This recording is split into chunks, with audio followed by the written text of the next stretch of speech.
Joshua chapter 1. After the death of Moses, the Lord's servant, the Lord spoke to Joshua son of Nun, Moses' assistant. He said, "Now that my servant Moses is dead, you must lead my people across the Jordan River into the land I am giving them. I promise you what I promised Moses. Everywhere you go, you will be on land I have given you, from the Negev desert in the south to the Lebanon mountains in the north, from the Euphrates River on the east to the Mediterranean Sea on the west, all the land of the Hittites. No one will be able to stand their ground against you as long as you live. For I will be with you as I was with Moses. I will not fail you or abandon you. Be strong and courageous, for you will lead my people to possess all the land I swore to give their ancestors. Be strong and very courageous. Obey all the laws Moses gave you. Do not turn away from them, and you will be successful in everything you do. Study this book of the law continually. Meditate on it day and night, so you may be sure to obey all that is written in it. Only then will you succeed. I command you, be strong and courageous. Do not be afraid or discouraged, for the Lord your God is with you wherever you go." Joshua then commanded the leaders of Israel, "Go through the camp and tell the people to get their provisions ready. In 3 days you will cross the Jordan River and take possession of the land the Lord your God has given you." Then Joshua called together the tribes of Reuben, Gad, and the half-tribe of Manasseh. He told them, "Remember what Moses, the servant of the Lord, commanded you. The Lord your God is giving you rest and has given you this land. Your wives, children, and cattle may remain here on the east side of the Jordan River. But your warriors, fully armed, must lead the other tribes across the Jordan to help them conquer their territory. Stay with them until the Lord gives rest to them as he has given rest to you, and until they, too, possess the land the Lord your God is giving them. Only then may you settle here on the east side of the Jordan River in the land that Moses, the servant of the Lord, gave you." They answered Joshua, "We will do whatever you command us, and we will go wherever you send us. We will obey you just as we obeyed Moses. And may the Lord your God be with you as he was with Moses. Anyone who rebels against your word and does not obey your every command will be put to death. So be strong and courageous." Chapter 2. Then Joshua secretly sent out 2 spies from the Israelite camp at Acacia. He instructed them, "Spy out the land on the other side of the Jordan River, especially around Jericho." So the 2 men set out and came to the house of a prostitute named Rahab and stayed there that night. But someone told the king of Jericho, "Some Israelites have come here tonight to spy out the land." So the king of Jericho sent orders to Rahab, "Bring out the men who have come into your house. They're spies sent here to discover the best way to attack us." Rahab, who had hidden the 2 men, replied, "The men were here earlier, but I didn't know where they were from. They left the city at dusk, as the city gates were about to close, and I don't know where they went. If you hurry, you can probably catch up with them." But she had taken them up to the roof and hidden them beneath piles of flax. So the king's men went looking for the spies along the road leading to the shallow crossing places of the Jordan River. And as soon as the king's men had left, the city gate was shut. Before the spies went to sleep that night, Rahab went up on the roof to talk with them. "I know the Lord has given you this land," she told them. "We are all afraid of you.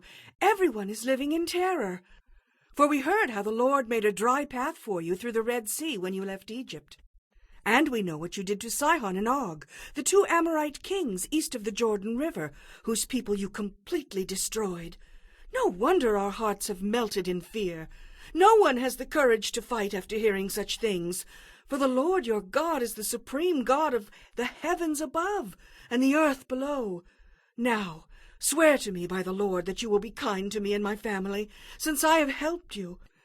Give me some guarantee that when Jericho is conquered, you will let me live, along with my father and mother, my brothers and sisters, and all their families." "We offer our own lives as a guarantee for your safety," the men agreed. "If you don't betray us, we will keep our promise when the Lord gives us the land." Then, since Rahab's house was built into the city wall, she let them down by a rope through the window. "Escape to the hill country," she told them. Hide there for 3 days until the men who are searching for you have returned. Then go on your way. Before they left, the men told her, We can guarantee your safety only if you leave this scarlet rope hanging from the window. And all your family members, your father, mother, brothers, and all your relatives must be here inside the house. If they go out into the street, they will be killed. And we cannot be held to our oath, but we swear that no one inside this house will be killed. Not a hand will be laid on any of them. If you betray us, however, we are not bound by this oath in any way. I accept your terms, she replied, and she sent them on their way, leaving the scarlet rope hanging from the window. The spies went up into the hill country and stayed there 3 days. The men who were chasing them had searched everywhere along the road, but they finally returned to the city without success. Then the 2 spies came down from the hill country, crossed the Jordan River, and reported to Joshua all that had happened to them. The Lord will certainly give us the whole land, they said, for all the people in the land are terrified of us. Chapter 3. Early the next morning, Joshua and all the Israelites left Acacia and arrived at the banks of the Jordan River, where they camped before crossing. 3 days later, the Israelite leaders went through the camp, giving these instructions to the people. When you see the Levitical priests carrying the Ark of the Covenant of the Lord your God, follow them. Since you have never traveled this way before, they will guide you. Stay about a half-mile behind them, keeping a clear distance between you and the ark. Make sure you don't come any closer. Then Joshua told the people, Purify yourselves, for tomorrow the Lord will do great wonders among you. In the morning Joshua said to the priests, Lift up the Ark of the Covenant and lead the people across the river. And so they started out. The Lord told Joshua, Today I will begin to make you great in the eyes of all the Israelites. Now they will know that I am with you, just as I was with Moses. Give these instructions to the priests who are carrying the Ark of the Covenant. When you reach the banks of the Jordan River, take a few steps into the river and stop. So Joshua told the Israelites, Come and listen to what the Lord your God says. Today you will know that the living God is among you. He will surely drive out the Canaanites, Hittites, Hivites, Perizzites, Girgashites, Amorites, and Jebusites. Think of it! The Ark of the Covenant, which belongs to the Lord of the whole earth, will lead you across the Jordan River. Now, choose 12 men, 1 from each tribe. The priests will be carrying the Ark of the Lord of all the earth. When their feet touch the water, the flow of water will be cut off upstream, and the river will pile up there in one heap. When the people set out to cross the Jordan, the priests who were carrying the Ark of the Covenant went ahead of them. Now it was the harvest season, and the Jordan was overflowing its banks. But as soon as the feet of the priests who were carrying the ark touched the water at the river's edge, the water began piling up at a town upstream called Adam, which is near Zarethan. And the water below that point flowed on to the Dead Sea until the riverbed was dry. Then all the people crossed over near the city of Jericho. Meanwhile, the priests who were carrying the Ark of the Lord's covenant stood on dry ground in the middle of the riverbed as the people passed by them. They waited there until everyone had crossed the Jordan on dry ground. Chapter 4. When all the people were safely across the river, the Lord said to Joshua, Now choose 12 men, 1 from each tribe. Tell the men to take 12 stones from where the priests are standing in the middle of the Jordan and pile them up at the place where you camp tonight. So Joshua called together the 12 men and told them, Go into the middle of the Jordan in front of the ark of the Lord your God. Each of you must pick up 1 stone and carry it out on your shoulder, 12 stones in all, 1 for each of the 12 tribes. We will use these stones to build a memorial. In the future, your children will ask, What do these stones mean to you? Then you can tell them, They remind us that the Jordan River stopped flowing when the Ark of the Lord's covenant went across. These stones will stand as a permanent memorial among the people of Israel. So the men did as Joshua told them. They took 12 stones from the middle of the Jordan River, 1 for each tribe, just as the Lord had commanded Joshua. They carried them to the place where they camped for the night and constructed the memorial there. Joshua also built another memorial of 12 stones in the middle of the Jordan, at the place where the priests who carried the Ark of the Covenant were standing. The memorial remains there to this day. The priests who were carrying the ark stood in the middle of the river until all of the Lord's instructions which Moses had given to Joshua were carried out. Meanwhile, the people hurried across the riverbed, and when everyone was on the other side, the priests crossed over with the ark of the Lord. The armed warriors from the tribes of Reuben, Gad, and the half-tribe of Manasseh led the Israelites across the Jordan, just as Moses had directed. These warriors, about 40,000 strong, were ready for battle, and they crossed over to the plains of Jericho in the Lord's presence. That day the Lord made Joshua great in the eyes of all the Israelites, and for the rest of his life they revered him as much as they had revered Moses. The Lord had said to Joshua, "Command the priests carrying the Ark of the Covenant to come up out of the riverbed." So Joshua gave the command, and as soon as the priests carrying the Ark of the Lord's covenant came up out of the riverbed, the Jordan River flooded its banks as before. The people crossed the Jordan on the 10th day of the first month, the month that marked their exodus from Egypt. They camped at Gilgal, east of Jericho. It was there at Gilgal that Joshua piled up the 12 stones taken from the Jordan River. Then Joshua said to the Israelites, "In the future your children will ask, 'What do these stones mean?'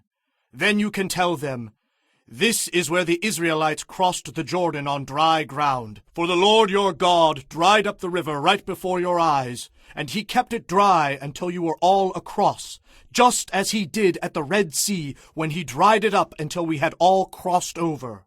He did this so that all the nations of the earth might know the power of the Lord, and that you might fear the Lord your God forever." Chapter 5.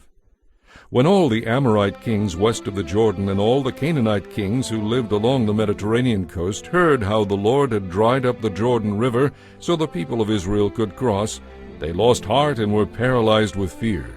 At that time the Lord told Joshua, "Use knives of flint to make the Israelites a circumcised people again." So Joshua made flint knives and circumcised the entire male population of Israel at Gibeath Ha'araloth. Joshua had to circumcise them because all the men who were old enough to bear arms when they left Egypt had died in the wilderness. Those who left Egypt had all been circumcised, but none of those born after the Exodus during the years in the wilderness had been circumcised. The Israelites wandered in the wilderness for 40 years until all the men who were old enough to bear arms when they left Egypt had died. For they had disobeyed the Lord, and the Lord vowed he would not let them enter the land he had sworn to give us, a land flowing with milk and honey. So Joshua circumcised their sons who had not been circumcised on the way to the promised land, those who had grown up to take their fathers' places. After all the males had been circumcised, they rested in the camp until they were healed. Then the Lord said to Joshua, "Today I have rolled away the shame of your slavery in Egypt." So that place has been called Gilgal to this day. While the Israelites were camped at Gilgal on the plains of Jericho, they celebrated Passover on the evening of the 14th day of the first month, the month that marked their exodus from Egypt. The very next day they began to eat unleavened bread and roasted grain harvested from the land. No manna appeared that day, and it was never seen again. So from that time on, the Israelites ate from the crops of Canaan. As Joshua approached the city of Jericho, he looked up and saw a man facing him with sword in hand. Joshua went up to him and asked, "Are you friend or foe?" "Neither one," he replied. "I am commander of the Lord's army." At this Joshua fell with his face to the ground in reverence. "I am at your command," Joshua said. "What do you want your servant to do?" The commander of the Lord's army replied, "Take off your sandals, for this is holy ground." And Joshua did as he was told. Chapter 6. Now the gates of Jericho were tightly shut because the people were afraid of the Israelites. No one was allowed to go in or out. But the Lord said to Joshua, "I have given you Jericho, its king, and all its mighty warriors. Your entire army is to march around the city once a day for 6 days. 7 priests will walk ahead of the ark, each carrying a ram's horn. On the 7th day you are to march around the city 7 times, with the priests blowing the horns. When you hear the priests give one long blast on the horns, have all the people give a mighty shout. Then the walls of the city will collapse, and the people can charge straight into the city. So Joshua called together the priests and said, Take up the Ark of the Covenant, and assign 7 priests to walk in front of it, each carrying a ram's horn. Then he gave orders to the people, March around the city, and the armed men will lead the way in front of the Ark of the Lord. After Joshua spoke to the people, the 7 priests with the ram's horns started marching in the presence of the Lord, blowing the horns as they marched. And the priests carrying the Ark of the Lord's covenant followed behind them. Armed guards marched both in front of the priests and behind the Ark, with the priests continually blowing the horns. Do not shout. Do not even talk. Joshua commanded. Not a single word from any of you until I tell you to shout. Then shout! So the Ark of the Lord was carried around the city once that day, and then everyone returned to spend the night in the camp. Joshua got up early the next morning, and the priests again carried the Ark of the Lord. The 7 priests with the ram's horns marched in front of the Ark of the Lord, blowing their horns. Armed guards marched both in front of the priests with the horns and behind the Ark of the Lord. All this time the priests were sounding their horns. On the second day they marched around the city once and returned to the camp. They followed this pattern for 6 days. On the 7th day the Israelites got up at dawn and marched around the city as they had done before. But this time they went around the city 7 times. The 7th time around, as the priests sounded the long blast on their horns, Joshua commanded the people, Shout! For the Lord has given you the city. The city and everything in it must be completely destroyed as an offering to the Lord. Only Rahab the prostitute and the others in her house will be spared, for she protected our spies. Do not take any of the things set apart for destruction, or you yourselves will be completely destroyed, and you will bring trouble on all Israel. Everything made from silver, gold, bronze, or iron is sacred to the Lord and must be brought into his treasury. When the people heard the sound of the horns, they shouted as loud as they could. Suddenly, the walls of Jericho collapsed. The Israelites charged straight into the city from every side and captured it. They completely destroyed everything in it, men and women, young and old, cattle, sheep, donkeys, everything. Then Joshua said to the 2 spies, Keep your promise. Go to the prostitute's house and bring her out, along with all her family. The young men went in and brought out Rahab, her father, mother, brothers, and all the other relatives who were with her. They moved her whole family to a safe place near the camp of Israel. Then the Israelites burned the city and everything in it. Only the things made from silver, gold, bronze, or iron were kept for the treasury of the Lord's house. So Joshua spared Rahab the prostitute and her relatives who were with her in the house, because she had hidden the spies Joshua sent to Jericho. And she lives among the Israelites to this day. At that time Joshua invoked this curse. May the curse of the Lord fall on anyone who tries to rebuild the city of Jericho. At the cost of his firstborn son, he will lay its foundation. At the cost of his youngest son, he will set up its gates. So the Lord was with Joshua, and his name became famous throughout the land. Chapter 7. But Israel was unfaithful concerning the things set apart for the Lord. A man named Achan had stolen some of these things, so the Lord was very angry with the Israelites. Achan was the son of Carmi, of the family of Zimri, of the clan of Zerah, and of the tribe of Judah.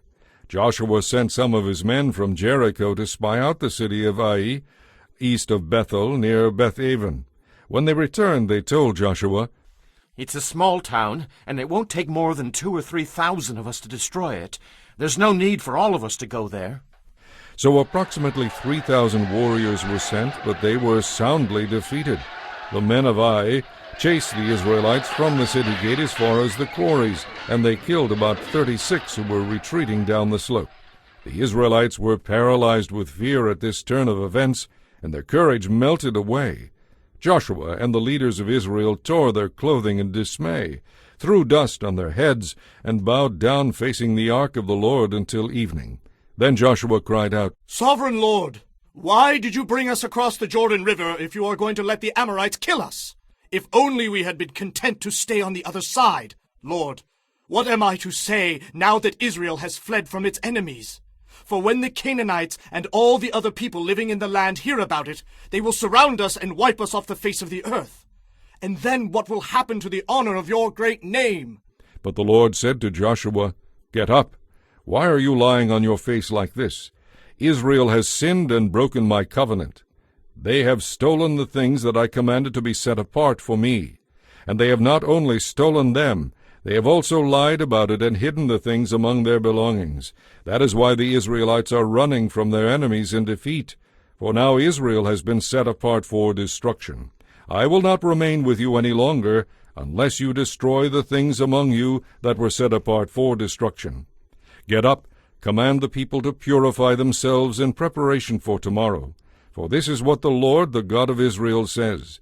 Hidden among you, O Israel, are things set apart for the Lord. You will never defeat your enemies until you remove these things. In the morning you must present yourselves by tribes, and the Lord will point out the tribe to which the guilty man belongs. That tribe must come forward with its clans, and the Lord will point out the guilty clan. That clan will then come forward, and the Lord will point out the guilty family. Finally, each member of the guilty family must come one by one. The one who has stolen what was set apart for destruction will himself be burned with fire, along with everything he has. For he has broken the covenant of the Lord, and has done a horrible thing in Israel. Early the next morning Joshua brought the tribes of Israel before the Lord, and the tribe of Judah was singled out. Then the clans of Judah came forward, and the clan of Zerah was singled out. Then the families of Zerah came before the Lord, and the family of Zimri was singled out.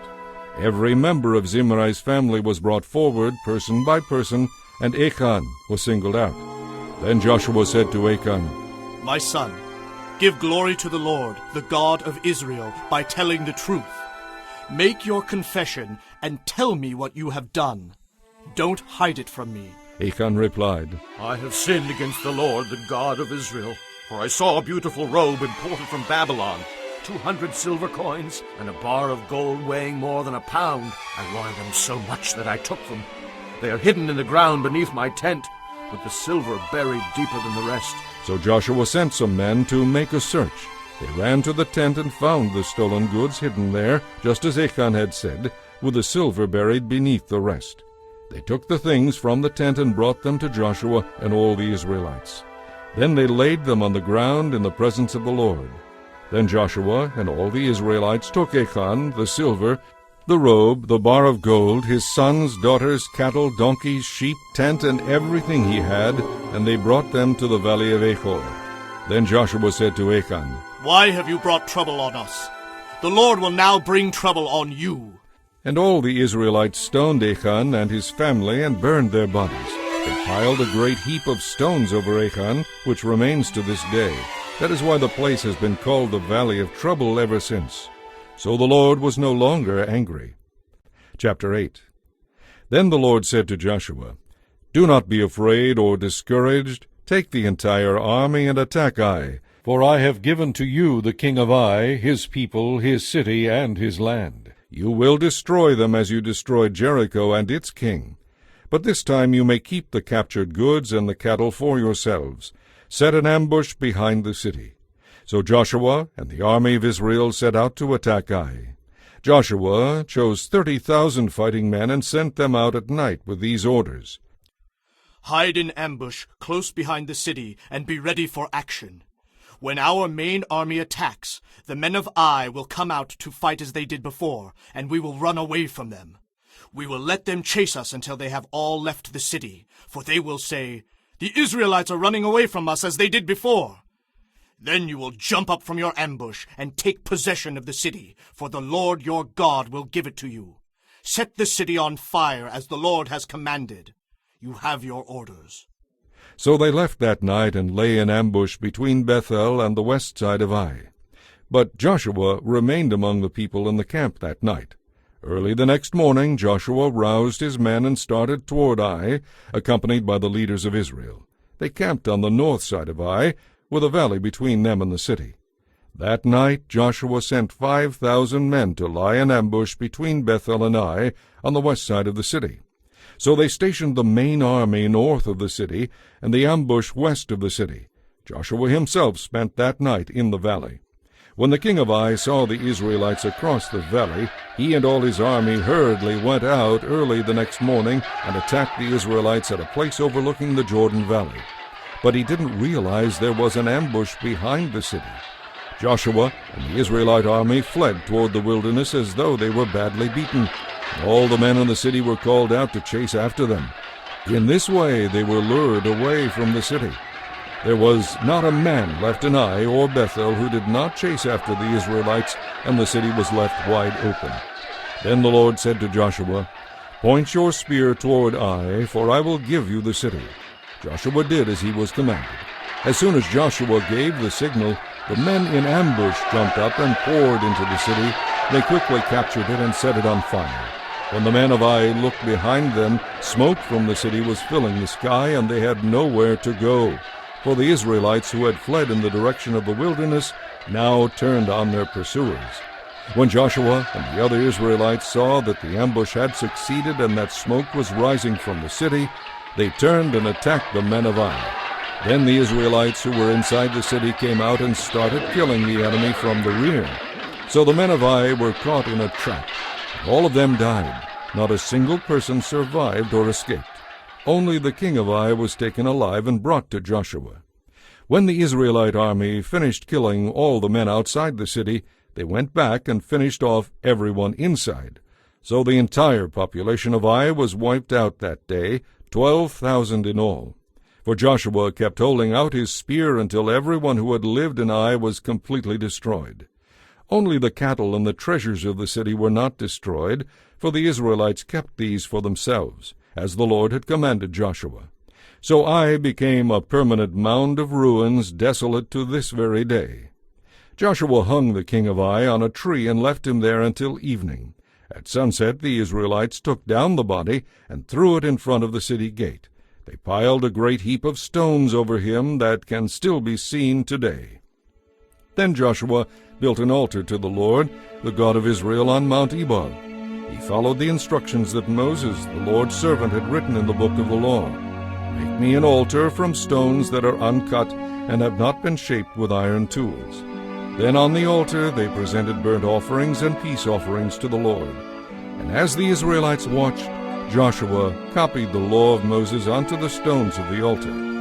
Then all the Israelites, foreigners and citizens alike, along with the leaders, officers, and judges, were divided into two groups. One group stood at the foot of Mount Gerizim, the other at the foot of Mount Ebal. Each group faced the other, and between them stood the Levitical priests, carrying the ark of the Lord's covenant. This was all done according to the instructions Moses, the servant of the Lord, had given for blessing the people of Israel. Joshua then read to them all the blessings and curses Moses had written in the book of the law. Every command Moses had ever given was read to the entire assembly, including the women and children and the foreigners who lived among the Israelites. Chapter 9. Now all the kings west of the Jordan heard about what had happened. These were the kings of the Hittites, Amorites, Canaanites, Perizzites, Hivites, and Jebusites, who lived in the hill country in the western foothills and along the coast of the Mediterranean Sea as far north as the Lebanon mountains. These kings quickly combined their armies to fight against Joshua and the Israelites. But when the people of Gibeon heard what had happened to Jericho and Ai, they resorted to deception to save themselves. They sent ambassadors to Joshua, loading their donkeys with weathered saddlebags and old patched wineskins. They put on ragged clothes and worn-out patched sandals, and they took along dry, moldy bread for provisions. When they arrived at the camp of Israel at Gilgal, they told Joshua and the men of Israel, "We have come from a distant land to ask you to make a peace treaty with us." The Israelites replied to these Hivites, "How do we know you don't live nearby? For if you do, we cannot make a treaty with you." They replied, "We will be your servants." "But who are you?" Joshua demanded. "Where do you come from?" They answered, "We are from a very distant country. We have heard of the might of the Lord your God, and of all he did in Egypt. We have also heard what he did to the two Amorite kings east of the Jordan River, King Sihon of Heshbon, and King Og of Bashan, who lived in Ashtaroth. So our leaders and our people instructed us, prepare for a long journey.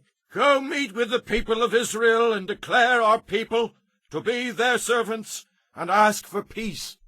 This bread was hot from the ovens when we left, but now, as you can see, it is dry and moldy. These wineskins were new when we filled them, but now they are old and cracked, and our clothing and sandals are worn out from our long, hard trip.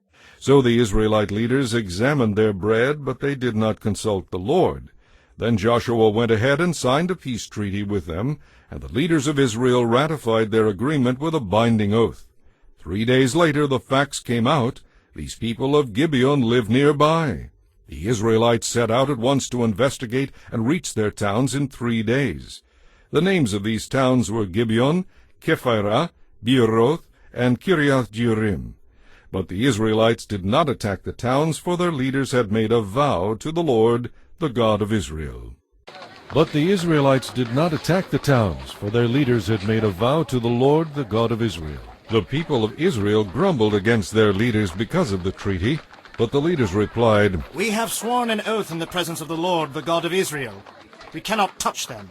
We must let them live, for God would be angry with us if we broke our oath. Let them live. But we will make them chop the wood and carry the water for the entire community. So the Israelites kept their promise to the Gibeonites. But Joshua called together the Gibeonite leaders and said, Why did you lie to us? Why did you say that you live in a distant land when you live right here among us? May you be cursed! From now on you will chop wood and carry water for the house of my God. They replied, We did it because we were told that the Lord your God instructed his servant Moses to conquer this entire land and destroy all the people living in it. So we feared for our lives because of you. That is why we have done it. Now we are at your mercy. Do whatever you think is right. Joshua did not allow the people of Israel to kill them, but that day he made the Gibeonites the wood choppers and water carriers for the people of Israel, and for the altar of the Lord, wherever the Lord would choose to build it. That arrangement continues to this day. Chapter 10. Now Adonizedek, king of Jerusalem, heard that Joshua had captured and completely destroyed Ai, and killed its king, just as he had destroyed the city of Jericho and killed its king. He also learned that the Gibeonites had made peace with Israel and were now their allies. He and his people became very afraid when they heard all this, because Gibeon was a large city, as large as the royal cities and larger than Ai. And the Gibeonite men were mighty warriors.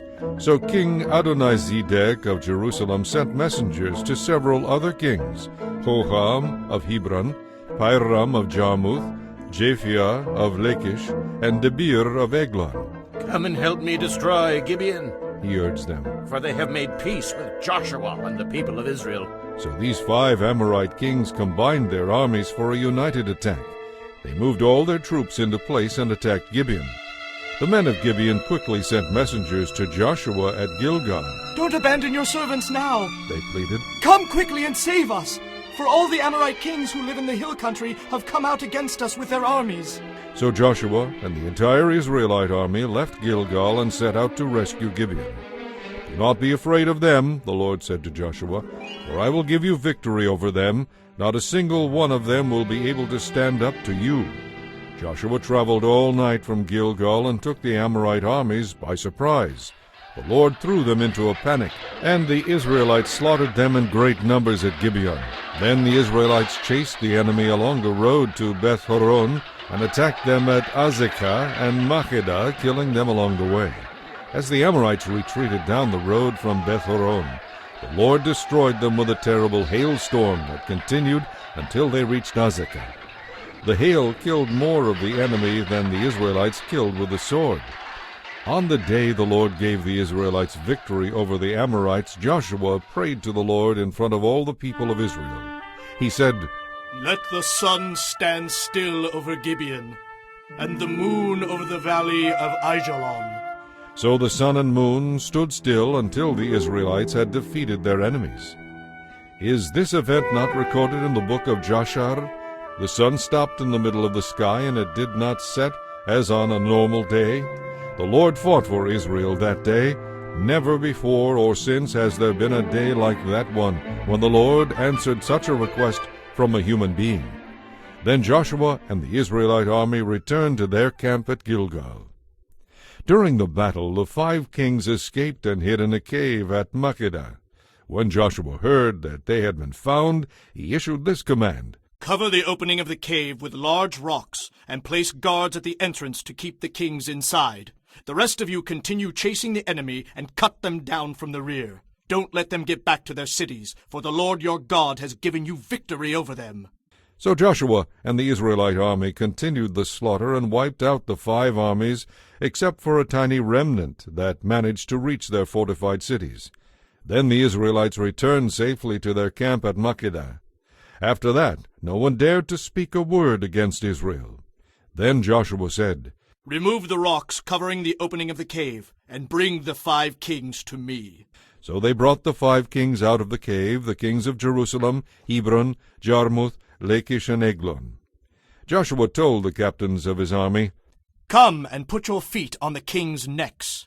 And they did as they were told. Don't ever be afraid or discouraged. Joshua told his men, Be strong and courageous, for the Lord is going to do this to all of your enemies. Then Joshua killed each of the 5 kings and hung them on 5 trees until evening. As the sun was going down, Joshua gave instructions for the bodies of the kings to be taken down from the trees and thrown into the cave where they had been hiding. Then they covered the opening of the cave with a large pile of stones, which remains to this very day. That same day Joshua completely destroyed the city of Makkedah, killing everyone in it, including the king. Not one person in the city was left alive. He killed the king of Makkedah as he had killed the king of Jericho. Then Joshua and the Israelites went to Libnah and attacked it. There too the Lord gave them the city and its king. They slaughtered everyone in the city and left no survivors. Then Joshua killed the king of Libnah just as he had killed the king of Jericho. From Libnah, Joshua and the Israelites went to Lachish and attacked it, and the Lord gave it to them on the 2nd day. Here too the entire population was slaughtered, just as at Libnah. During the attack on Lachish, King Horam of Gezer had arrived with his army to help defend the city, but Joshua's men killed him and destroyed his entire army. Then Joshua and the Israelite army went to Eglon and attacked it. They captured it in 1 day, and as at Lachish, they completely destroyed everyone in the city. After leaving Eglon, they attacked Hebron, capturing it and all of its surrounding towns. And just as they had done at Eglon, they completely destroyed the entire population. Not one person was left alive. Then they turned back and attacked Debir. They captured the city, its king, and all of its surrounding villages, and they killed everyone in it, leaving no survivors. They completely destroyed Debir just as they had destroyed Libnah and Hebron. So Joshua conquered the whole region, the kings and people of the hill country, the Negev, the western foothills, and the mountain slopes. He completely destroyed everyone in the land, leaving no survivors, just as the Lord, the God of Israel, had commanded. Joshua slaughtered them from Kadesh Barnea to Gaza, and from Goshen to Gibeon. In a single campaign, Joshua conquered all these kings and their land, for the Lord, the God of Israel, was fighting for his people. Then Joshua and the Israelite army returned to their camp at Gilgal. Chapter 11. When King Jabin of Hazor heard what had happened, he sent urgent messages to the following kings: King Jobab of Madon, the king of Shimron, the king of Achshaph, all the kings of the northern hill country, the kings in the Jordan valley south of Galilee, the kings in the western foothills, the kings of Naphoth Dor on the west, the kings of Canaan both east and west, the kings of the Amorites, the kings of the Hittites, the kings of the Perizzites, the kings of the Jebusite hill country, and the Hivites in the towns on the slopes of Mount Hermon in the land of Mizpah.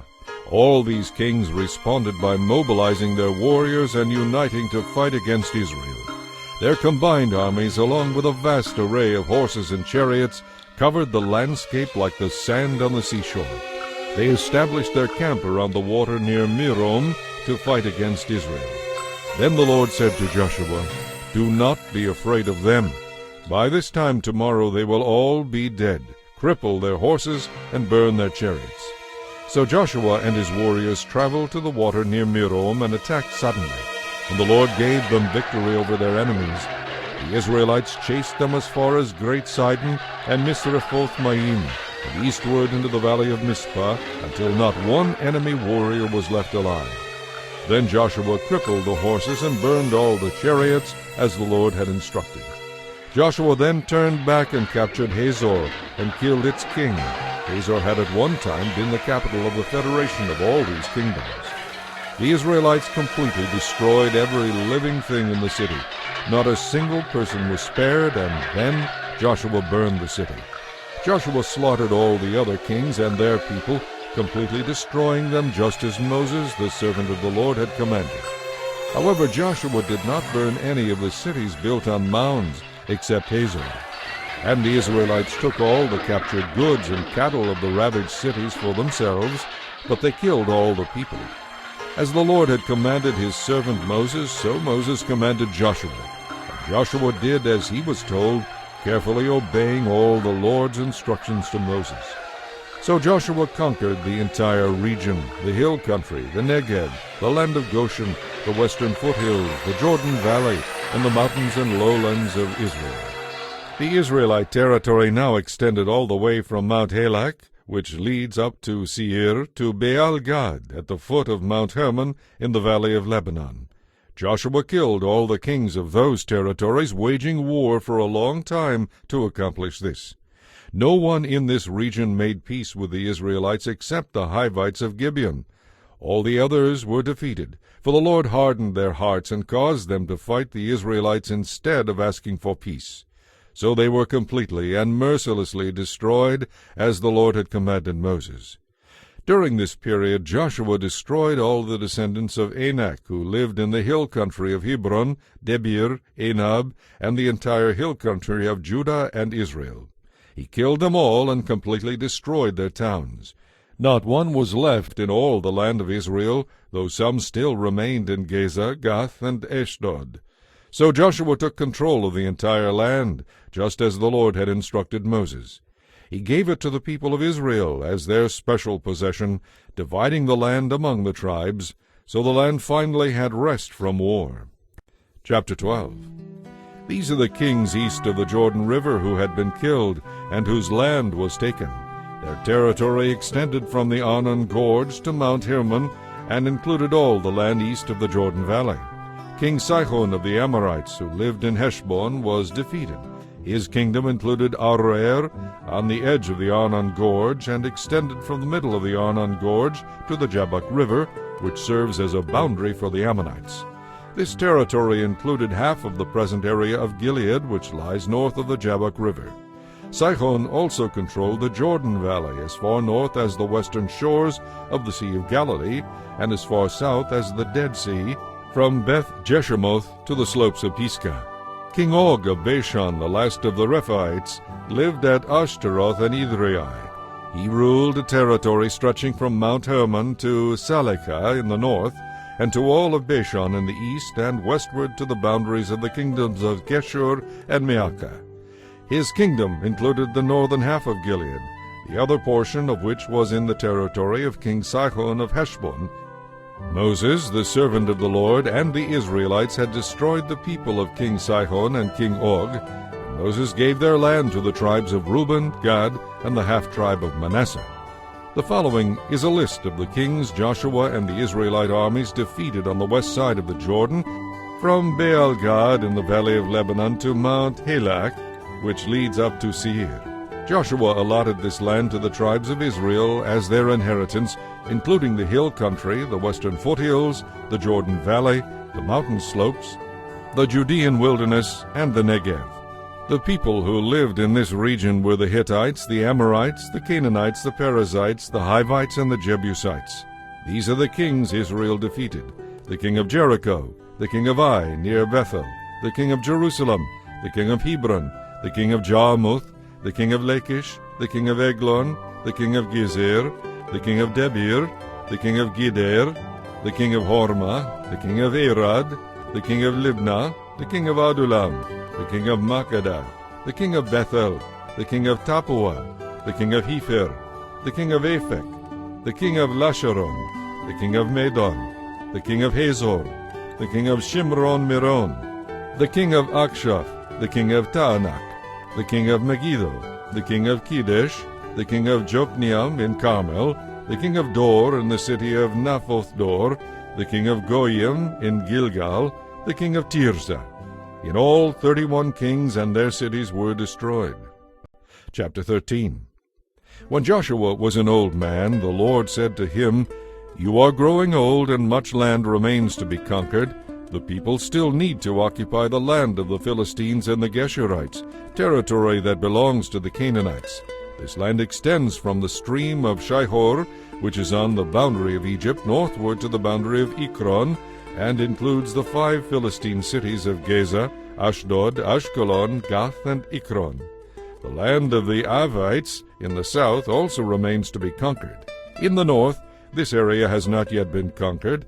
All the land of the Canaanites, including Meara, which belongs to the Sidonians, stretching northward to Aphek on the border of the Amorites, the land of the Gebalites, and all the Lebanon mountain area to the east from Baal-Gad beneath Mount Hermon to Lebo-Hamath, and all the hill country from Lebanon to Misrephoth-Maim, including all the land of the Sidonians.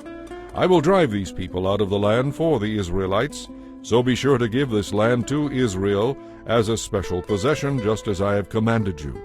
Include all this territory as Israel's inheritance when you divide the land among the 9 tribes and the half-tribe of Manasseh.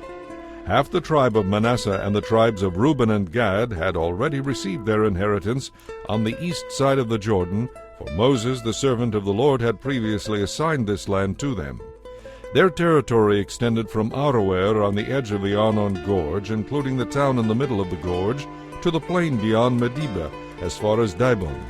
It also included all the towns of King Sihon of the Amorites, who reigned in Heshbon, and extended as far as the borders of Ammon.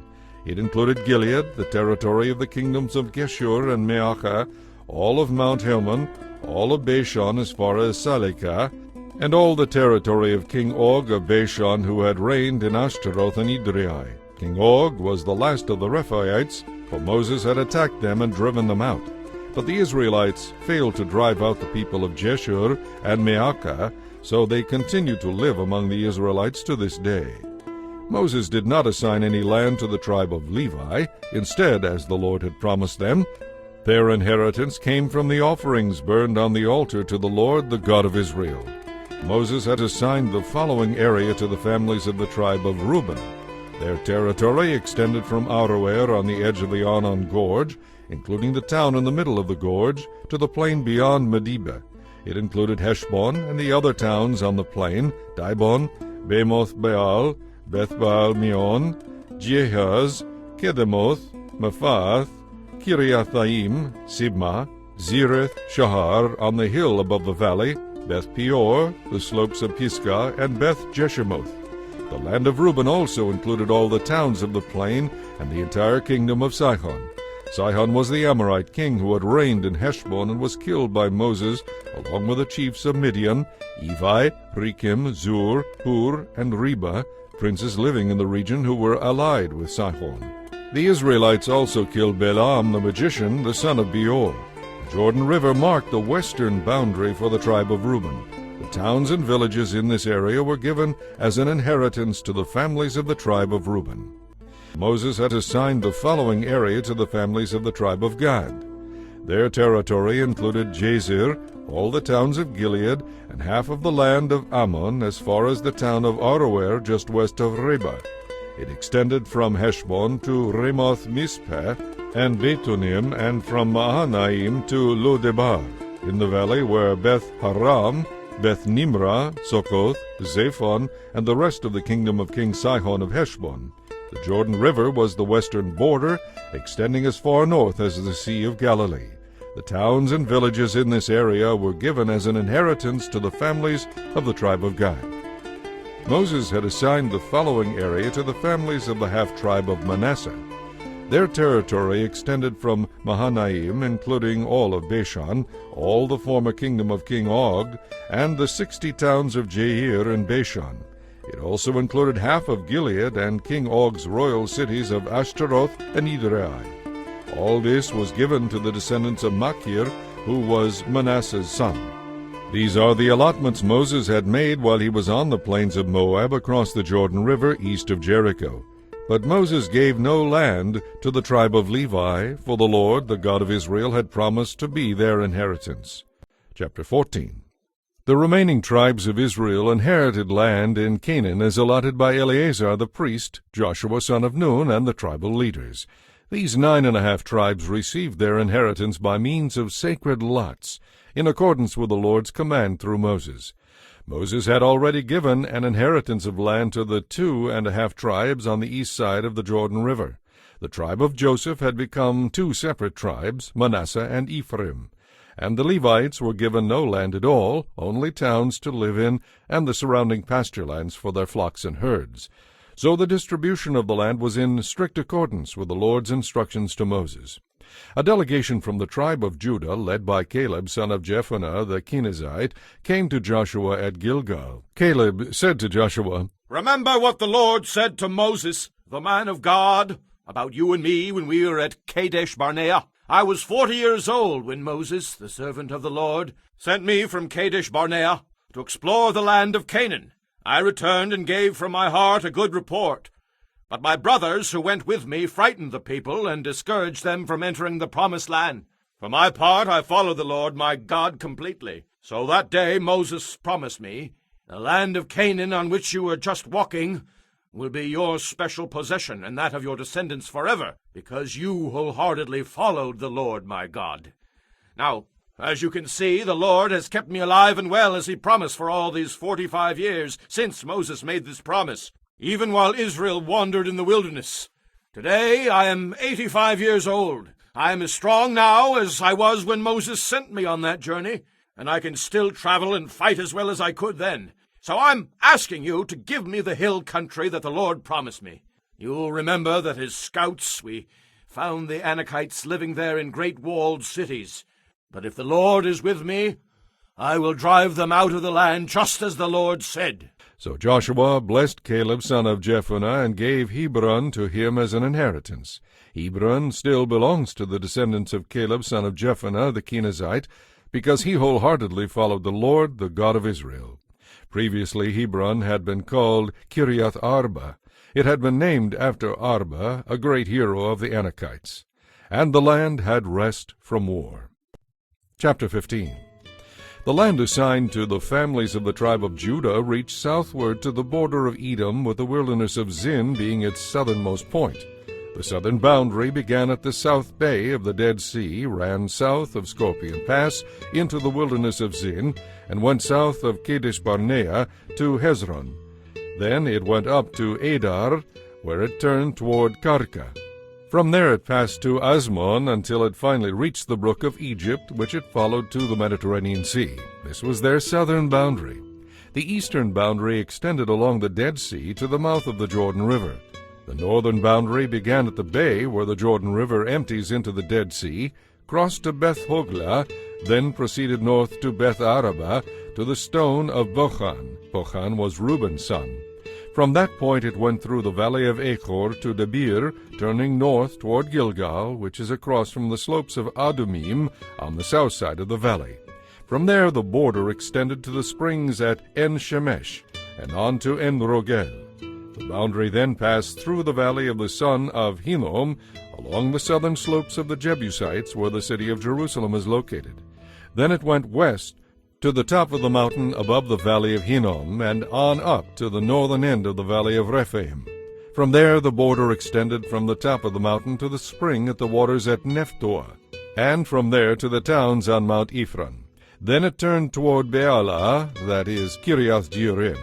The border circled west of Bealah to Mount Seir, passed along to the town of Kesalon on the northern slope of Mount Jearim, and went down to Beth Shemesh and on to Timnah. The boundary line then proceeded to the slope of the hill north of Ekron, where it turned toward Shikkeron and Mount Bealah. It passed Jabneel and ended at the Mediterranean Sea. The western boundary was the shoreline of the Mediterranean Sea. These are the boundaries for the families of the tribe of Judah. The Lord instructed Joshua to assign some of Judah's territory to Caleb son of Jephunneh. So Caleb was given the city of Arba, that is Hebron, which had been named after Anak's ancestor. Caleb drove out the 3 Anakites, Sheshai, Ahiman, and Talmai, descendants of Anak. Then he fought against the people living in the town of Debir, formerly called Kiriath-Sepher. Caleb said, I will give my daughter Oxah in marriage to the one who attacks and captures Kiriath-Sepher. Othniel, the son of Caleb's brother Kenaz, was the one who conquered it, so Oxah became Othniel's wife. When Oxah married Othniel, she urged him to ask her father for an additional field. As she got down off her donkey, Caleb asked her, What is it? What can I do for you? She said, Give me a further blessing. You have been kind enough to give me land in the Negev. Please give me springs as well. So Caleb gave her the upper and lower springs. This was the inheritance given to the families of the tribe of Judah. The towns of Judah situated along the borders of Edom in the extreme south are Kabzeel, Eder, Jagur, Kaina, Dimona, Hadeda, Kedesh, Hazor, Aithnan, Ziph, Tilem, Bealoth, Hazor Hadattah, Kirioth Hezron, that is Hazor, Amam, Shema, Molada, Hazar Gada, Heshmon, Beth Pilet, Hazar Shual, Beersheba, Biziothiah, Baalah, Ayim, Ezem, Eltolad, Kizel, Horma, Ziklag, Madmanah, Sansana, Leboth, Shilhim, Ayin, and Rimmon. In all there were 29 of these towns with their surrounding villages. The following towns situated in the western foothills were also given to Judah: Eshtaol, Zorah, Ashna, Zenoah, En-Ganim, Tapua, Enam, Jarmuth, Adulam, Soko, Azekah, Sha'araim, Adithaim, Giderah, and Giderothaim. In all there were 14 towns with their surrounding villages. Also included were Zenan, Hadashah, Migdalgad, Dilian, Mispi, Joktheel, Lachish, Boskath, Eglon, Kabon, Lamam, Kitlish, Gideroth, Beth-Dagon, Naamah, and Makkedah, 16 towns with their surrounding villages. Besides these, there were Libnah, Ether, Ashan, Iphthah, Ishna, Nizib, Keilah, Akzib, and Mareshah, 9 towns with their surrounding villages. The territory of the tribe of Judah also included all the towns and villages of Ekron. From Ekron the boundary extended west and included the towns near Ashdod with their surrounding villages. It also included Ashdod with its towns and villages, and Gaza with its towns and villages, as far as the brook of Egypt and along the coast of the Mediterranean Sea. Judah also received the following towns in the hill country: Shemir, Jatir, Soko, Dana, Kiriath-Sanah, that is Debir, Enab, Eshtemo, Anim, Goshen, Polan, and Kailo, 11 towns with their surrounding villages. Also included were the towns of Arab, Duma, Ishan, Janim, Beth-Tapua, Afekah, Humta, Kiriath-Arba, that is Hebron, and Zior, 9 towns with their surrounding villages. Besides these, there were Meon, Carmel, Ziph, Jotta, Jezreel, Jokdeam, Zenoah, Cain, Gibeah, and Timnah, 10 towns with their surrounding villages. In addition, there were Halhul, Beth-Zur, Gedor, Maarath, Beth-Anoth, and El-Tekan, 6 towns with their surrounding villages. There were also Kiriath-Baal, that is Kiriath-Jearim, and Reba, 2 towns with their surrounding villages. In the wilderness there were the towns of Beth-Araba, Medin, Sekakah, Nibshan, the city of Salt, and En-Gedi, 6 towns with their surrounding villages. But the tribe of Judah could not drive out the Jebusites who lived in the city of Jerusalem, so the Jebusites live there among the people of Judah to this day. Chapter 16.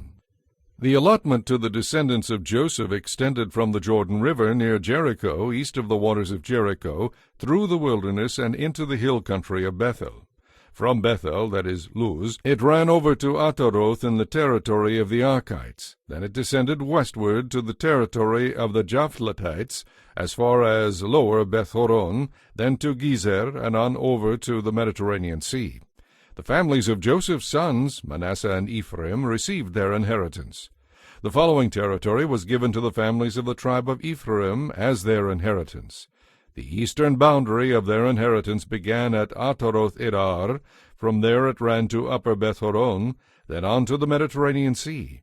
The northern boundary began at the Mediterranean, ran east past Mikmethath, then curved eastward past Taanath-shiloh to the east of Janoah. From Janoah it turned southward to Ataroth and Naarah, touched Jericho, and ended at the Jordan River. From Tappuah the border extended westward, following the Kenah ravine, to the Mediterranean Sea. This is the inheritance given to the families of the tribe of Ephraim. Ephraim was also given some towns with surrounding villages in the territory of the half-tribe of Manasseh.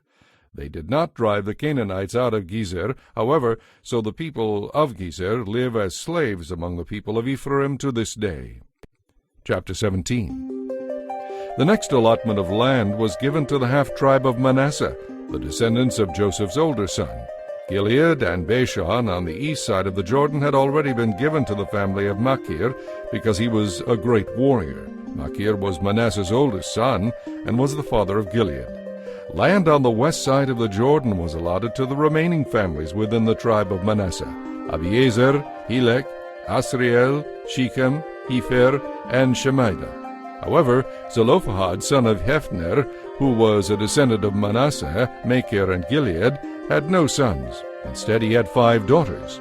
Their names were Mahlah, Noah, Hoglah, Milcah, and Tirzah.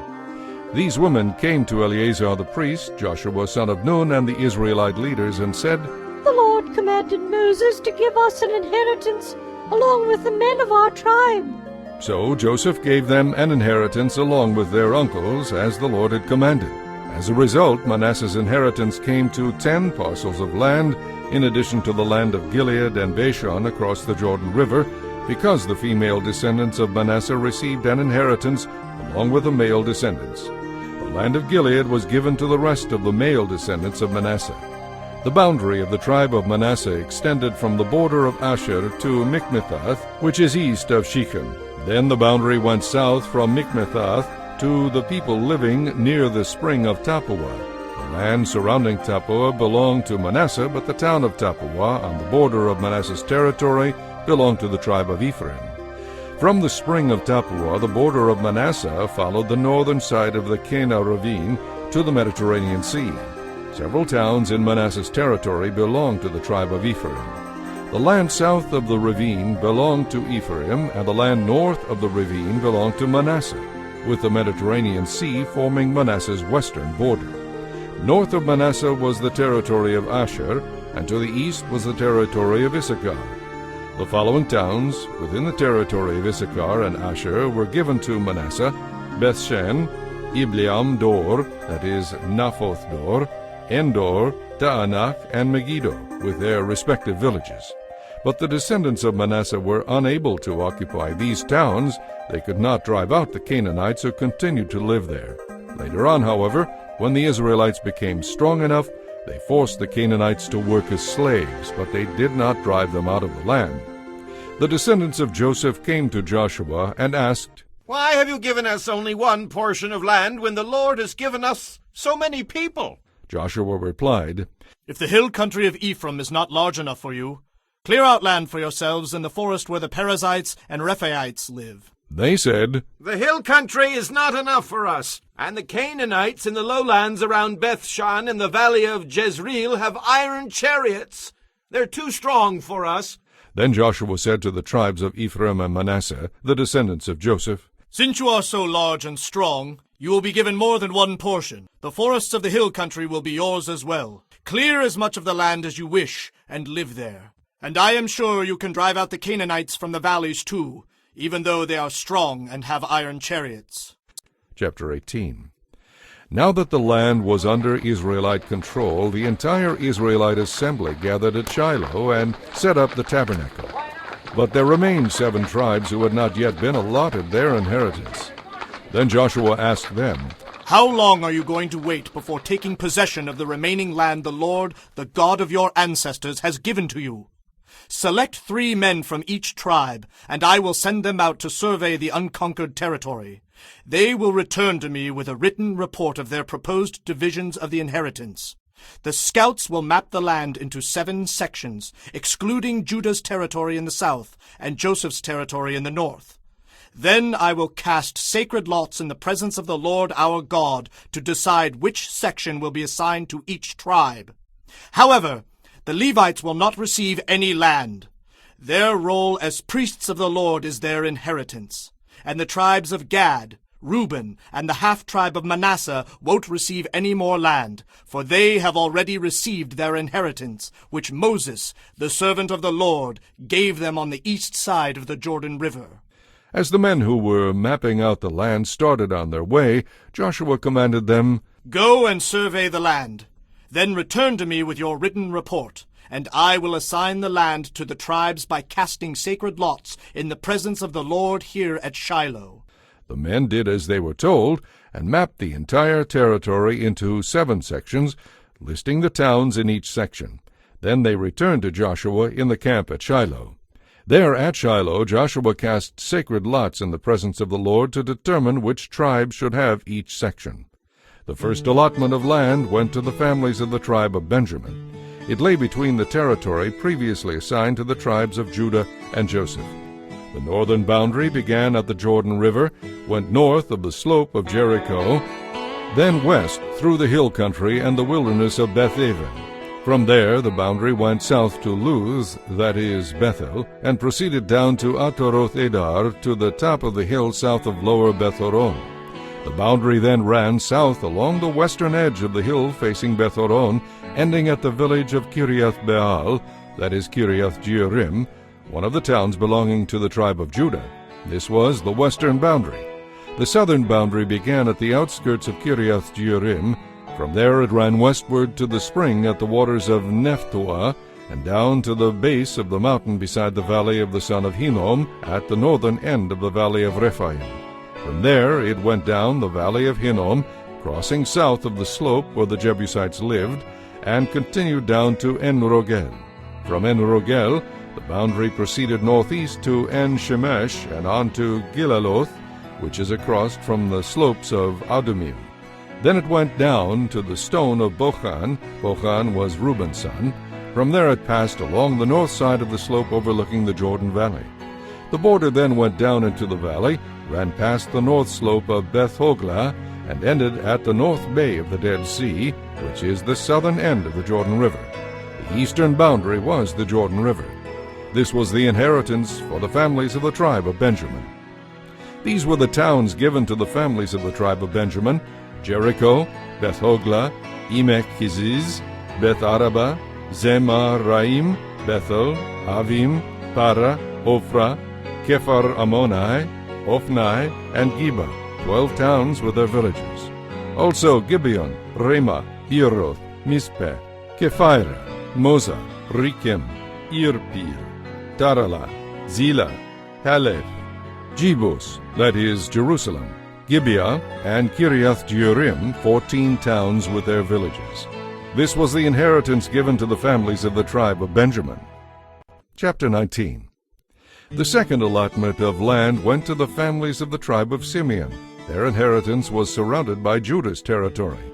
Simeon's inheritance included Beersheba, Sheba, Moladah, Hazar-shual, Bela, Ezem, El-tolad, Bethul, Hormah, Ziklag, Beth-markaboth, Hazar-suzah, Beth-lebaoth, and Sharuhen, 13 towns with their villages. It also included Ain, Rimmon, Ether, and Ashan, 4 towns with their villages, including all the villages as far south as Baalath-beer, also known as Ramah of the Negev.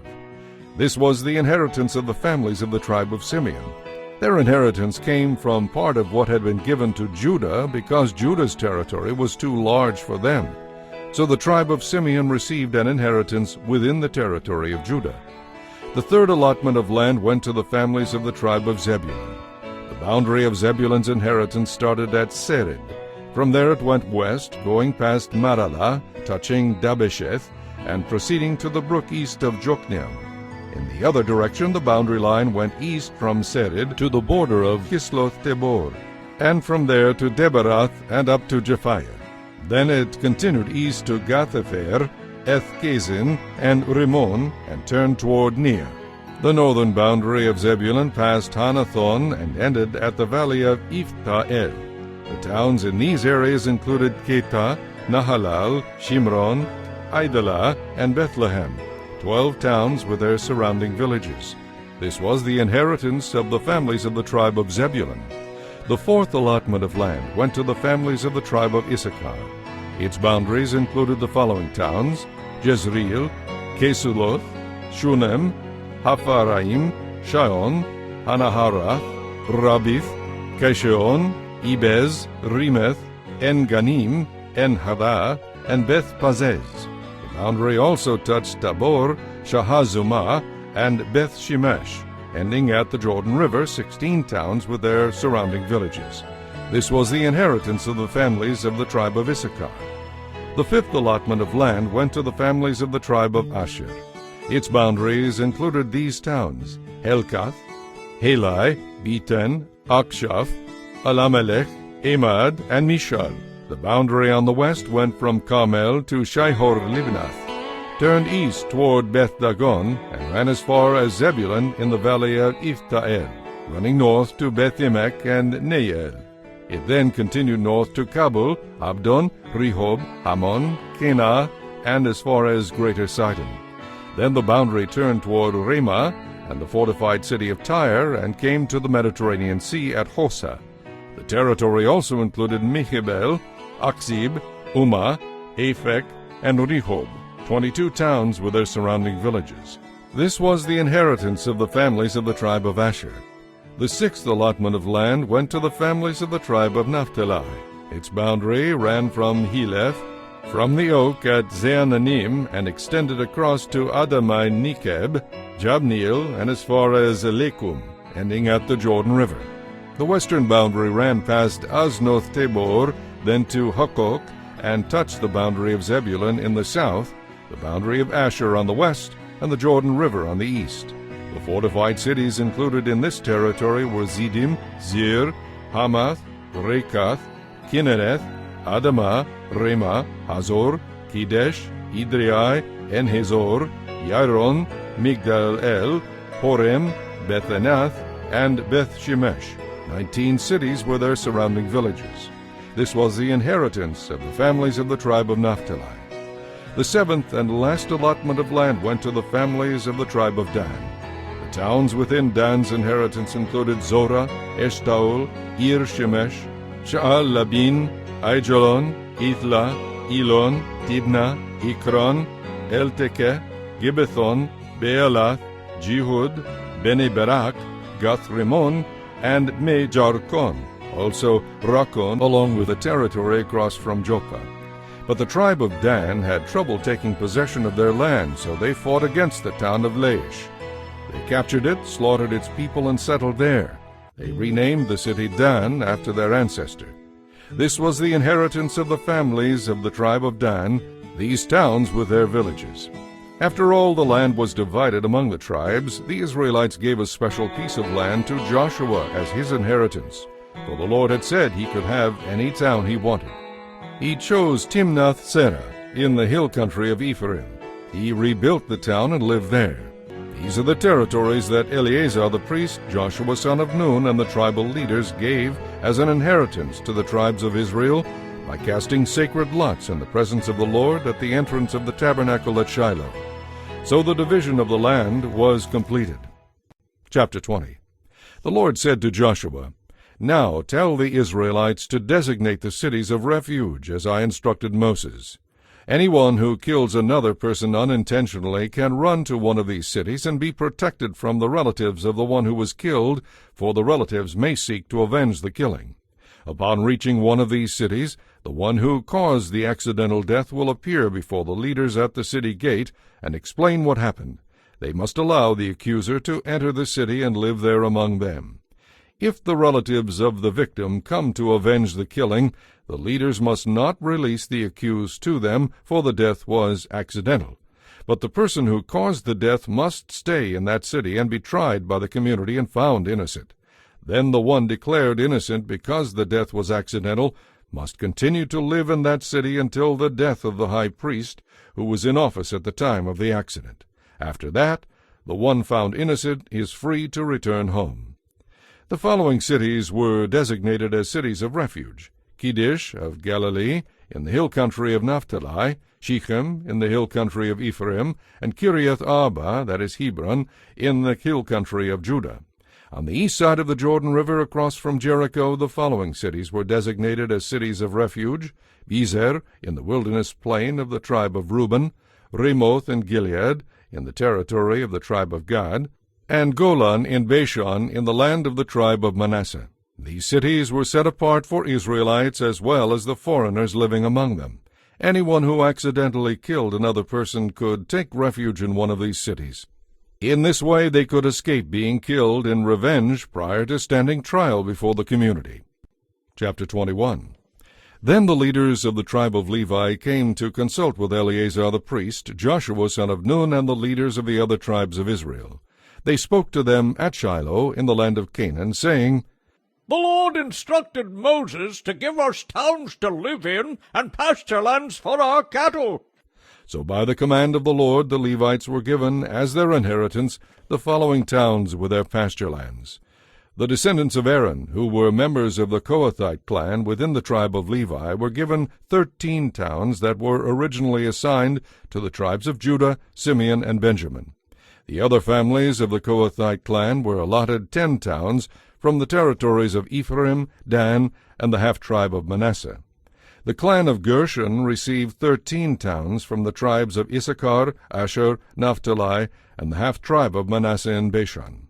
The clan of Merari received 12 cities from the tribes of Reuben, Gad, and Zebulun. So the Israelites obeyed the Lord's command to Moses and assigned these towns and pasture lands to the Levites by casting sacred lots. The Israelites gave the following towns from the tribes of Judah and Simeon to the descendants of Aaron, who were members of the Kohathite clan within the tribe of Levi, since the sacred lot fell to them first: Kiriath Arba, that is Hebron, in the hill country of Judah, along with its surrounding pasture lands. Arba was an ancestor of Anak. But the fields beyond the city and the surrounding villages were given to Caleb son of Jephunneh. The following towns with their pasture lands were given to the descendants of Aaron the priest: Hebron, a city of refuge for those who accidentally killed someone; Libnah, Jatir, Eshtemoa, Holon, Debir, Ain, Jotah, and Beth-Shemesh, 9 towns from these 2 tribes. From the tribe of Benjamin the priests were given the following towns with their surrounding pasture lands: Gibeon, Geba, Anathoth, and Almon, 4 towns. So 13 towns were given to the priests, the descendants of Aaron. The rest of the Kohathite clan from the tribe of Levi was allotted these towns and pasture lands from the tribe of Ephraim: Shechem, a city of refuge for those who accidentally killed someone; Gezer, Kibzaim, and Beth-horon, 4 towns. The following towns and pasture lands were allotted to the priests from the tribe of Dan: El-Tekeh, Gibbethon, Aijalon, and Gath-Rimmon, 4 towns. The half-tribe of Manasseh allotted the following towns with their pasture lands to the priests: Teanach and Gath-Rimmon, 2 towns. So 10 towns with their pasture lands were given to the rest of the Kohathite clan. The descendants of Gershon, another clan within the tribe of Levi, received 2 towns with their pasture lands from the half-tribe of Manasseh: Golan in Bashan, a city of refuge, and Be-Eshterah. From the tribe of Issachar they received Kishion, Dabarath, Jarmuth, and En-Ganim, 4 towns with their pasture lands. From the tribe of Asher they received Mishal, Abdon, Helkath, and Rehob, 4 towns and their pasture lands. From the tribe of Naphtali they received Kedesh in Galilee, a city of refuge, Hamoth-dor, and Kartan, 3 towns with their pasture lands. So 13 towns and their pasture lands were allotted to the clan of Gershon. The rest of the Levites, the Merari clan, were given the following towns from the tribe of Zebulun: Jokneam, Karta, Dimnah, and Nahalal, 4 towns with their pasture lands.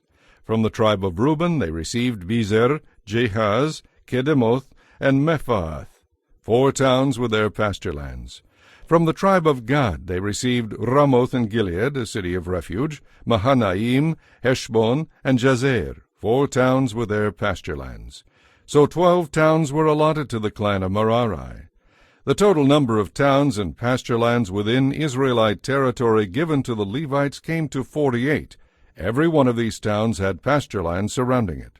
So the Lord gave to Israel all the land he had sworn to give their ancestors, and they conquered it and settled there. And the Lord gave them rest on every side, just as he had solemnly promised their ancestors. None of their enemies could stand against them, for the Lord helped them conquer all their enemies. All of the good promises that the Lord had given Israel came true. Chapter 22. Then Joshua called together the tribes of Reuben, Gad, and the half-tribe of Manasseh. He told them, You have done as Moses, the servant of the Lord, commanded you, and you have obeyed every order I have given you. You have not deserted the other tribes, even though the campaign has lasted for such a long time. You have been careful to obey the commands of the Lord your God up to the present day. And now the Lord your God has given the other tribes rest, as he promised them. So go home now to the land Moses, the servant of the Lord, gave you on the east side of the Jordan River. But be very careful to obey all the commands and the law that Moses gave to you. Love the Lord your God, walk in all his ways, obey his commands, be faithful to him, and serve him with all your heart and all your soul. So Joshua blessed them and sent them home. Now Moses had given the land of Bashan to the half-tribe of Manasseh east of the Jordan. The other half of the tribe was given land west of the Jordan. As Joshua sent them away, he blessed them and said, Share with your relatives back home the great wealth you have taken from your enemies. Share with them your large herds of cattle, your silver and gold, your bronze and iron, and your clothing. So the men of Reuben, Gad, and the half-tribe of Manasseh left the rest of Israel at Shiloh in the land of Canaan. They started the journey back to their own land of Gilead, the territory that belonged to them according to the Lord's command through Moses. But while they were still in Canaan, before they crossed the Jordan River, Reuben, Gad, and the half-tribe of Manasseh built a very large altar near the Jordan River at a place called Geliloth. When the rest of Israel heard they had built the altar at Geliloth west of the Jordan River in the land of Canaan, the whole assembly gathered at Shiloh and prepared to go to war against their brother tribes. First, however, they sent a delegation led by Phinehas, son of Eleazar the priest. They crossed the river to talk with the tribes of Reuben, Gad, and the half-tribe of Manasseh. In this delegation were 10 high officials of Israel, one from each of the 10 tribes, and each a leader within the family divisions of Israel.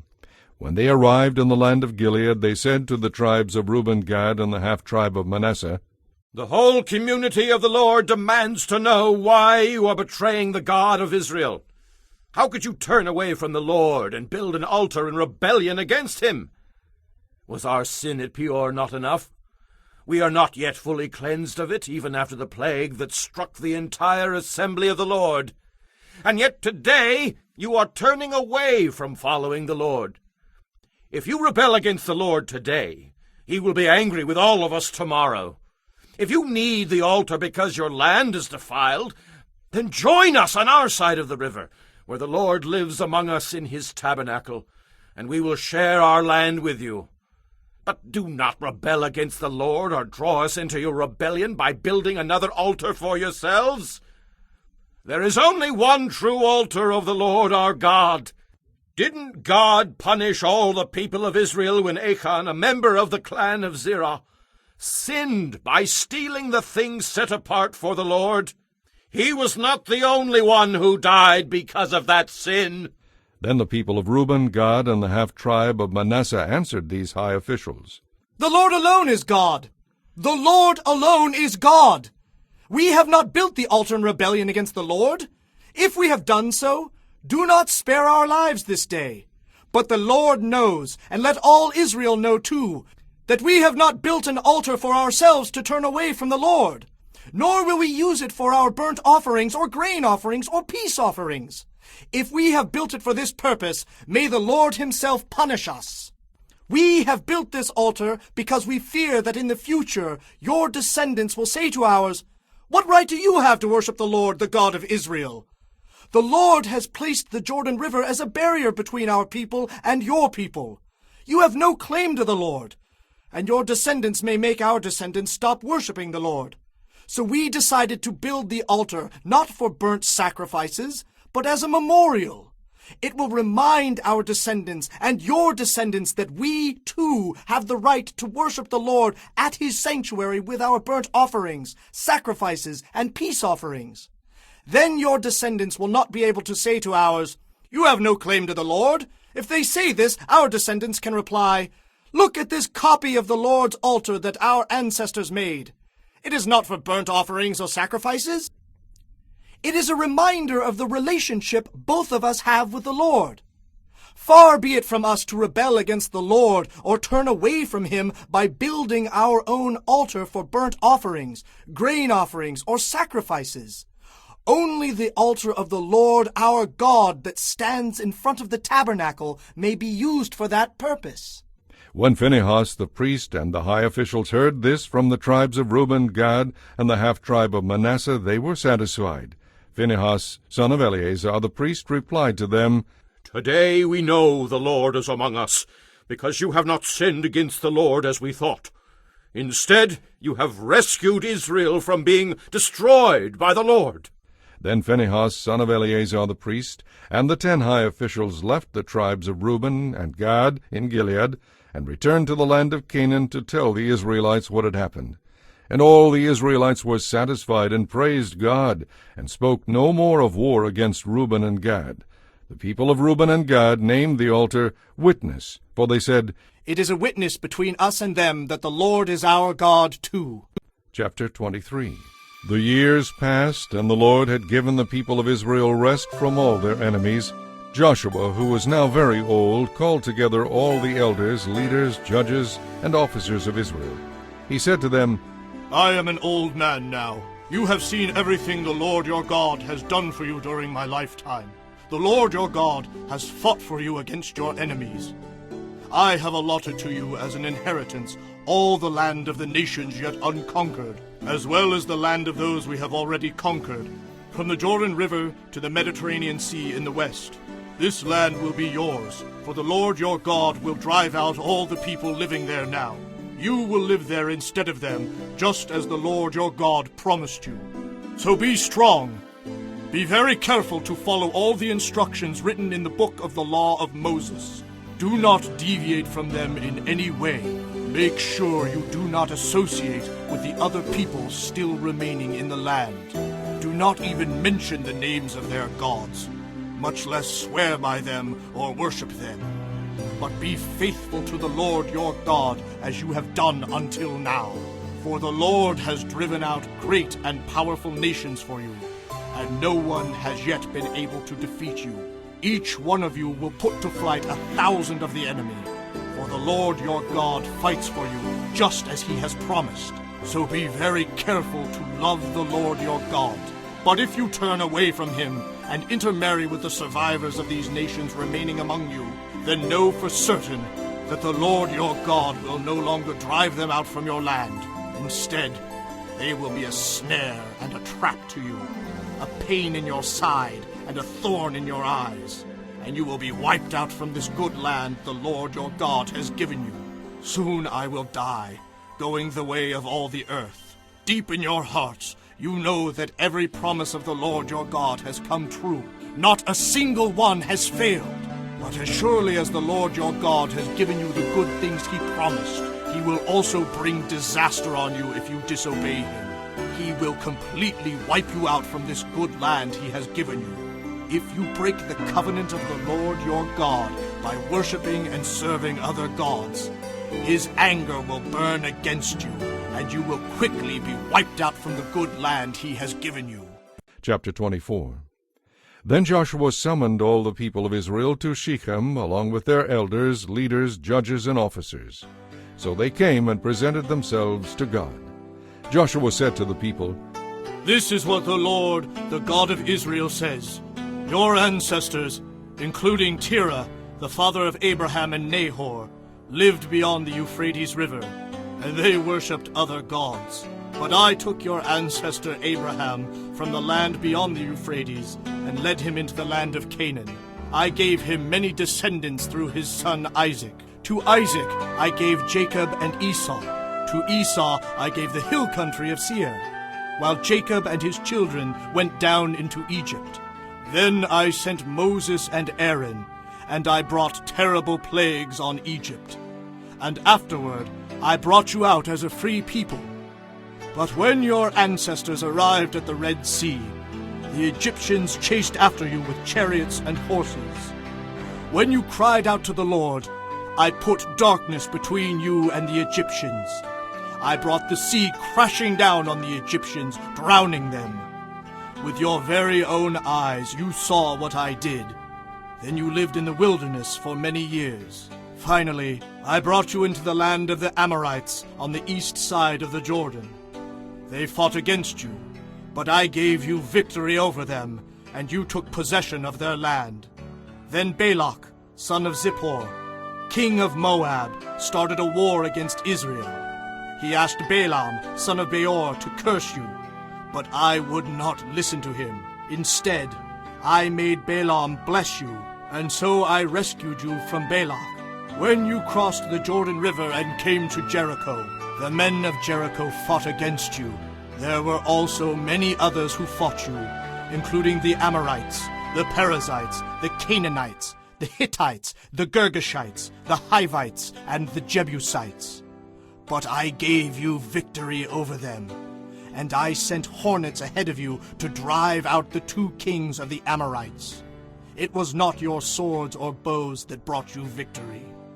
I gave you land you had not worked for, and I gave you cities you did not build, the cities in which you are now living. I gave you vineyards and olive groves for food, though you did not plant them. So honor the Lord and serve him wholeheartedly. Put away forever the idols your ancestors worshipped when they lived beyond the Euphrates River and in Egypt. Serve the Lord alone.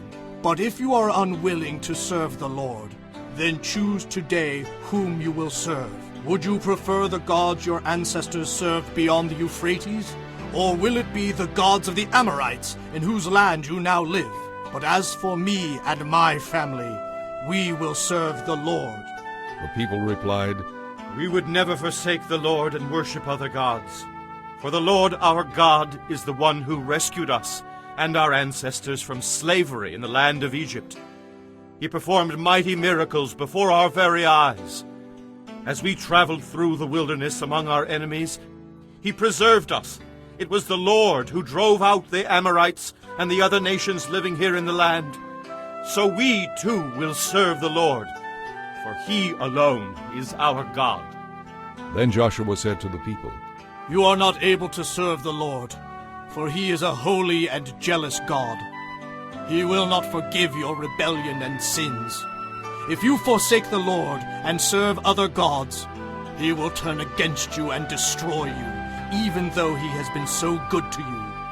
But the people answered Joshua, saying, No, we are determined to serve the Lord. You are accountable for this decision. Joshua said. You have chosen to serve the Lord. Yes, They replied. we are accountable. All right then. Joshua said, Destroy the idols among you, and turn your hearts to the Lord, the God of Israel. The people said to Joshua, We will serve the Lord our God. We will obey him alone. So Joshua made a covenant with the people that day at Shechem, committing them to a permanent and binding contract between themselves and the Lord. Joshua recorded these things in the book of the law of God, as a reminder of their agreement. He took a huge stone and rolled it beneath the oak tree beside the tabernacle of the Lord. Joshua said to all the people, This stone has heard everything the Lord said to us. It will be a witness to testify against you if you go back on your word to God. Then Joshua sent the people away, each to his own inheritance. Soon after this, Joshua son of Nun, the servant of the Lord, died at the age of 110. They buried him in the land he had inherited at Timnath-Serah, in the hill country of Ephraim, north of Mount Gaas. Israel served the Lord throughout the lifetime of Joshua and of the leaders who outlived him, those who had personally experienced all that the Lord had done for Israel. The bones of Joseph, which the Israelites had brought along with them when they left Egypt, were buried at Shechem in the parcel of ground Jacob had bought from the sons of Hamor for 100 pieces of silver. This land was located in the territory allotted to the tribes of Ephraim and Manasseh, the descendants of Joseph. Eleazar, son of Aaron, also died. He was buried in the hill country of Ephraim, in the town of Gibeah, which had been given to his son Phinehas.